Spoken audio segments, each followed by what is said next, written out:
Hello friends, welcome to Madhumalati foods. आज मी करणार आहे एक टेस्टी सूप म्हणजेच मशरूम सूप. त्यासाठी 2 पॅकेट मशरूम घेतले. हे मशरूम साफ कसे करायचे ते बघूया. त्यामध्ये पाणी टाकून धुवून घ्यायचे. मशरूमला खूप माती असल्यामुळे चोळून ही माती काढून घ्यायची आणि हे मशरूम 3-4 वेळेस स्वच्छ पाण्याने धुवून घ्यायचे. आता आपण कसं कापून घ्यायचे ते बघूया. एक मशरूम घेतले, त्याच्या मागचं देठ मी हळूच काढले आणि या मशरूमची साल आपल्याला काढून फेकून द्यायची.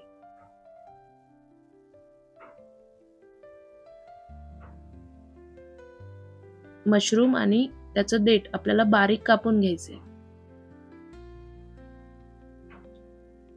आता मशरूम सूपला लागणारं साहित्य आपण बघूया.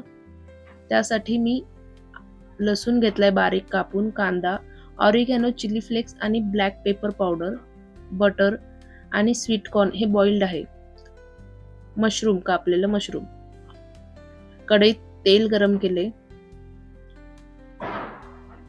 आता यामध्ये बटर,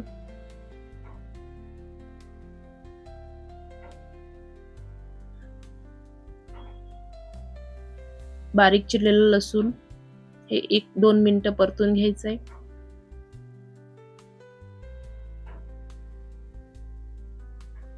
आता यामध्ये बारीक चिरलेला मोठा कांदा. कांदा सोनेरी रंगाचा होईपर्यंत आपल्याला हे परतायचे.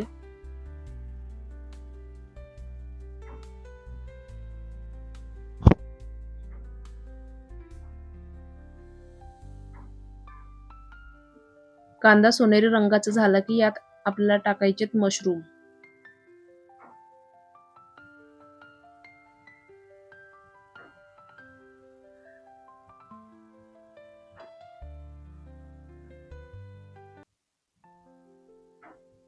हे मिक्स करून घ्यायचे. आता आपल्याला वाटते तेल कमी आहे, बट यामध्ये आपण आता चवीनुसार मीठ टाकणार आहे. मीठ टाकलं की मशरूमला लगेच पाणी सुटते आणि त्या पाण्यात हे मशरूम शिजतात.